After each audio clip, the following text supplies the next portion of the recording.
What a performance. Arsenal were brilliant. 3-0. And yes, a long way to go. I understand.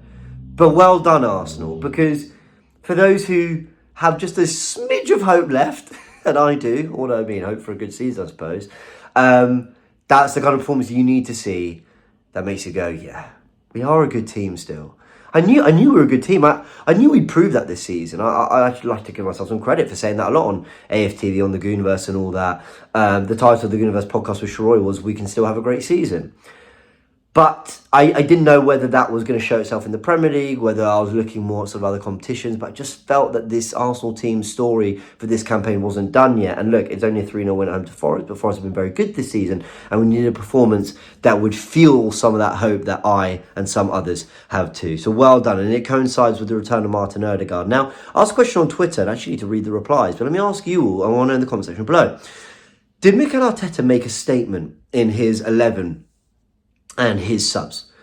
You know, Havertz, Rice and Marseille not getting on the pitch once. Now, Marseille's travelled for international duty. Havertz has played a lot of football, whether it be for Germany and Arsenal. Declan Rice is just back from an injury. There's a reason for all three of them. So I like to think that this is Mikel Arteta doing what we've called for, which is rotating more, using the squad, trusting these players. Because I was sort of arguing with, you know, people on AFTV about it. I was saying, what, so Jesus and Sterling can't do a job against Forest? Well, one started, played really well. The other got a really, a very decent assist, to cap off a 3-0 win. And this is what I mean. Can these players who might not be everything we want them and need them to be, can they give us more than we're seeing this season? And I actually felt that the rotation of the 11 and the performance we got showed they can. But what else do we get from Arteta's rotation there? I think we got a message about tech. I think that was Arteta going, let me just get my technicians on the pitch. Keep saying, man, Jorginho, whenever he plays, we play brilliantly, he plays brilliantly, and our run and our results are brilliant.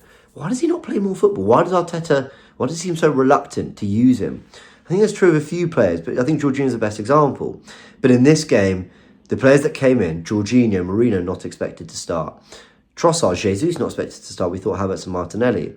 But Arsenal thought was scintillating. Some of the football was perhaps the best I've seen from any team in the league this season. I know, bold statement. I think Liverpool have been magnificent, but I don't know if they've been, that tick-a-taka kind of really intricate, maybe they have. You know what, Liverpool fans listening to this might be upset by that. Maybe they have been, sort of watched loads of them. But I think that first 45 from Arsenal was as good as anything I've seen from anyone this season. Whether it be Tottenham at their attacking best, Man City their attacking best, Liverpool their attacking best. Chelsea, of course, have been a good side this season. I think Arsenal got to those levels in that first half. I thought we were absolutely tremendous. And Trossard, who started out on the left, I don't like him as a touchline winger, but his touches were across the pitch. Same with Martin Odegaard. Yes, as the right 8, but not just hugging the touchline. He was deep in build-up, he was out in the 10, he was, underlapping down the left, he did everything. And we let him literally be the 10 and run the game. So Arteta with that 11, which felt like it had technical quality across the whole pitch. If you want, I might do a video and look into the sort of data around this. If you want me to, let me know, and I'll let me know in the comments, and I'll do a video on it on Monday. On this blue, what is all this blue? There you go, we're planning something exciting for Monday, but you'll find out. Everything I've been hinting towards, coming soon. Anyway, technical quality really came through for Arsenal. I thought we were tremendous. I'm going to look to my notes just to remember the sort of moments of the first half. So, early chances, the offside goal. I mean, Arsenal, I think, set the tone from early that they were going to get quite a few goals in, that this was going to be pretty comfortable. And the Saka goal, I mean, the touch from Odegaard. Jorginho actually does really well to keep the move alive. It goes out to Saka. And that little deft touch from Odegaard into Saka, who I think then should square it or roll into Trossard. But this is the side to Bukayo Saka that I love that he's developing. And I think it was a similar goal to the one he scored against Wolves. Not in terms of positionally, but the finish. The just lashing it and going, if I hit the target, this is going in the back of the net. It wasn't perfectly in the roof, nor was it perfectly in the corner.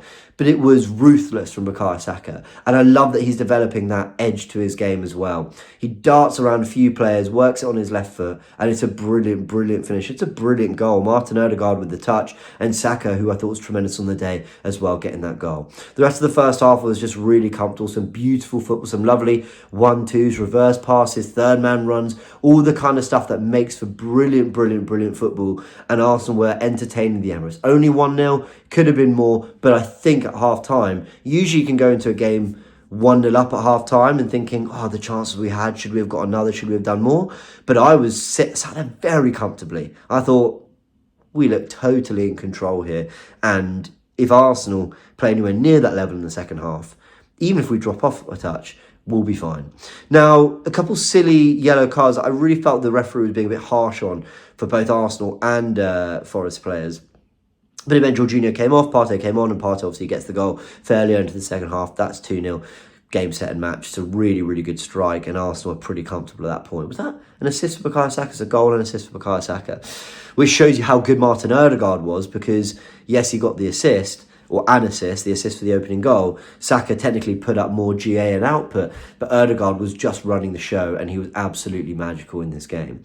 Second half, then Arsenal are sensible. We've seen this. Drop into a shape, keep it simple, but really, really good tech in, you know, counter-attacking areas, winning the ball back. The work rate was absolutely tremendous from Arsenal, and suddenly we're, you know, not breaking brilliantly. I still don't think we're a good counter-attacking side, but I think we're a side that, you know, can really look after possession and are very good at working our way from, okay, we've had to defend a little bit, whatever, to then suddenly finding ourselves camped in the opposition half and actually just flipping the game on them and go, yeah, it's our turn to play now.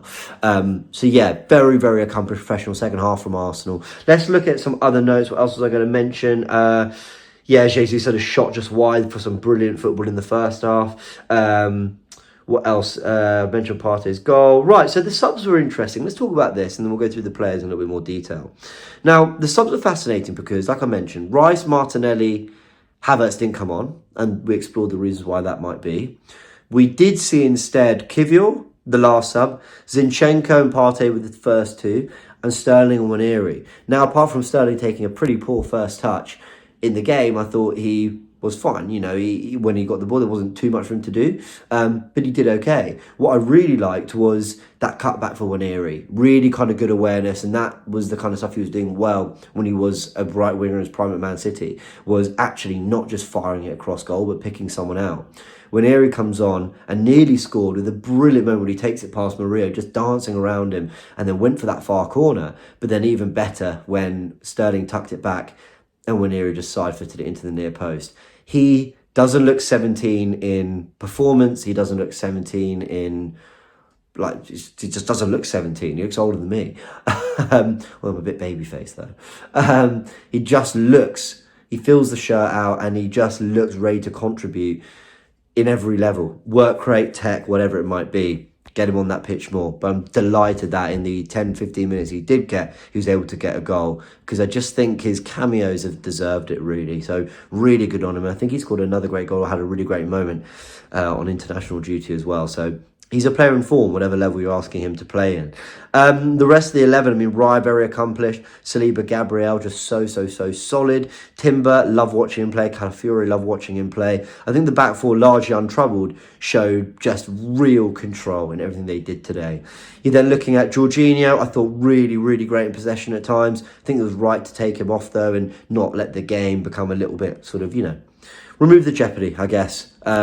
Odegaard, man of the match. We're so lucky to have him back. He's magical. He's absolutely magical, and was running things for us. And Marino, someone that's been like really written off by the Arsenal, some Arsenal fans, which I find incredible, because I just think his cameos and his moments where he's played have been pretty solid. But what I really liked was he put his body about, but I actually thought he showed his technical quality on many occasions too. And the front three did their thing. Trossard, don't love him as a left winger, but really accomplished everything he did today. Jesus, busy, not his best. Would like him to have got a goal, but, you know, played his part in the game. And Saka, tremendous too. Arsenal, I think they gave us a performance today that just said to everyone, we're a good team, okay? We've missed a few players. We've had some really tricky games. And we probably should have dealt with all that better, but don't write us off. And while Liverpool keep doing what they do, we'll still be 9 points behind. Whatever we do, we can win every single game between now and the end of the season. If Liverpool do the same, it won't matter. But, well, it's an exaggerated way of putting it. But my point is, how good Arsenal's potential return to form may be, or could be, has the potential of being, is obviously down to what Liverpool and City do too. But I do feel that, you can put pressure. You can put performances and momentum and runs that even at 9 points behind makes them go, ooh, okay, just keep winning. Ooh, okay, we drew a game there, still 7 points, and you just keep the ones ahead of you thinking. I think that's all Arsenal can do for the title race. For the season, what you can do is keep injecting energy into these fans and into the rest of the club, and make everyone remember and realise that, you know what, we're a very good side, and if we get back to the levels we know we're capable of, we can have a great season. Whether it yields a Premier League title or not, there's a lot to play for across many other competitions, and we have the quality to do something in every single one of them.